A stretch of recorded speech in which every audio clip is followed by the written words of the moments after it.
सिंधी दुआ कर यार क़ौमी टीम में सिलेक्शन थी वञे, पोइ ॾिस कीअं थो पंहिंजो नालो रोशन कयां, ऐं पोइ तो जहिड़ा मुंहिंजे पोयां हूंदा।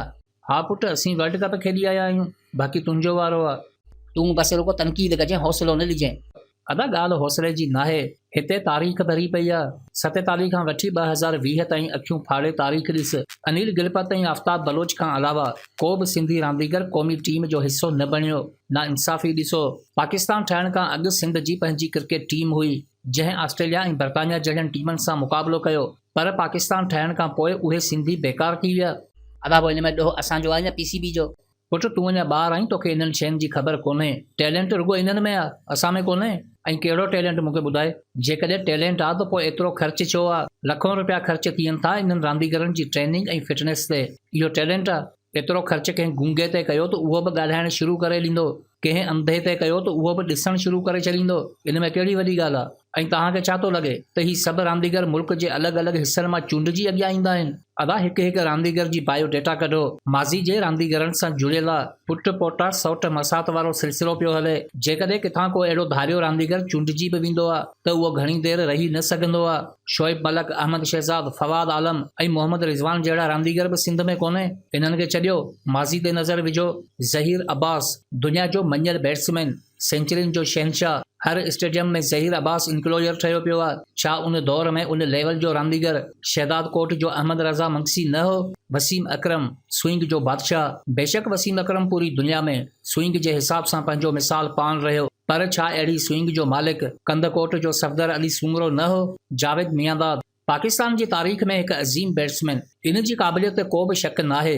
पर छा तव्हांखे ख़बर आहे त जावेद मियांदाद सां गॾु शिकारपुर जो ज़वार शाह बि चूंडियो वियो हो, जंहिंखे सिर्फ़ चूंड ताईं महदूद रखियो वियो। नेमतुल्ला, नसरुल्ला मेमन, मुजाहिद सोलंगी, गुलाम यासीन, ज़ाहिद महमूद, अफरोज़ खोसो, 149 स्पीड जो मालिक मुश्ताक कलोड़ो ऐं आमर थईम जहिड़ा केतिरा ई नाला अॼु बि सवालिया निशान बणियल आहिनि। असांजा चूंडियल नुमाइंदा, असांजा सहाफ़ी, असांजी सोशल मीडिया कॾहिं इन्हनि रांदीगरनि जे हक़ में का तहरीक हलाई आहे? पोइ छा कयूं तूं ॿुधाए?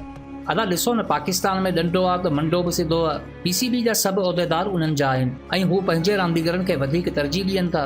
इन में का हैरत जी ॻाल्हि नाहे, छो त असांखे छॾे बाक़ी दुनिया जी हर क़ौम ईअं ई कंदी आहे। हर क़ौम पंहिंजी क़ौम खे तरजीह ॾींदी आहे। अहिड़ी सिचुएशन में हक़ वठण लाइ मुतहद थियणो थो पवे, उथणो थो पवे, ॻाल्हाइणो थो पवे।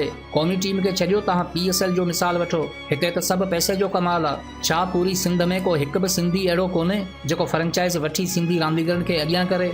मालक धारिया करे रांदीगर पंहिंजा पुॼाइण जी उमेद रखणु रेल जी टिकट वठी जहाज़ जो सफ़र करणु बराबरि आहे। असांजा जागीरदार, सरमाएदार ऐं सियासतदान बसि ओताकूं ठाहिण में पूरा आहिनि। वक़्त सां मुक़ाबिलो तसवर ई नाहे, छो त ग़ुलामी ते असांजो ईमान आहे। सिंध में रांदीगरनि जो अहिड़ो हाल आहे, पोइ मूंखे ॿुधायो त सिंध स्पोर्ट्स मिनिस्टर जो कहिड़ो कमु आहे? जेकॾहिं सिंध लाइ क्रिकेट जो मुस्तक़बिल ई नाहे त पोइ इन ते बैन छो नाहे?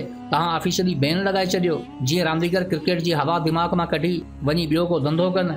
पुट, हिकिड़ी ॻाल्हि यादि रखजांइ त महरूमी ते ख़ामोशी अख़्तियार करणु दुनिया जी सभ खां वॾी लानत हूंदी आहे। इहा ख़ामोशी ज़ुल्म खे पाणी ॾींदी आहे। हिकु फ़र्द सां ज़ुल्म ते जेकॾहिं क़ौम उथे आहे त अॼु क़ौम जी तबाही ते हर फ़र्द उथे आहे। वक़्त जी रफ़्तार सां क़दम न हलिया, तरक़ी जे बाब ते कलम न हलिया। ज़िंदगी खे विञाए ख़ुशी जी लहर ॻोल्हियूं था, कूड़ जा पांधी थी सच जी वाट ॻोल्हियूं था। इब्तिदा ते ई अखियूं खुलनि हा त इंतिहा जा सूर नसीब न थियनि हा। जहालत जो ही आलम आहे त असीं अॼु बि महरूमी खे नसीब सम्झूं था। जे दिलि में अहसास बाक़ी आहे त माज़ी खे दोहराइण हराम सम्झो। नई सोच पैदा करे जज़्बनि जो सहारो वठी क़ौम खे साथी बणाए धरती ते क़दम ॼमायो। कंहिं बि मुर्शिद जो तावीज़ तव्हांखे उमीद ते ॾेई सघे थो, पर तव्हांखे पंहिंजा हक़ नथो ॾियारे सघे। कंहिं बि वॾेरे जी औताक तव्हांखे पटेवारी या मास्तरी नौकरी ते ॾेई सघे थी, पर कामयाबी जी उहा वाट नथी ॾेई सघे जंहिं ते हली क़ौम जो मयार ठहंदो आहे। ज़िंदगी में उमीद भली रखो, पर सिर्फ़ उमीदनि ते ज़िंदगी न गुज़ारियो। हिते लठ दुके जी ॻाल्हि नाहे। इल्म जे बुनियाद ते क़दम वधायो, औताकनि मां निकिरी अची दुनिया वसायो। ना इंसाफ़ी जा पाछा हर घर ते छाइजी वञनि त रोडनि ते सफ़री मंज़िल जी वाट हूंदी आहे। महरूमी खे नसीब न पर लानत सम्झो। हर इदारे ते पंहिंजो हक़ सम्झो। हक़नि खां महरूमी कानून हुजे त उहा हुक्मरानी जी गफ़लत आहे, पर जे वठण में शर्म आहे त इन में सिर्फ़ असांजी जहालत आहे।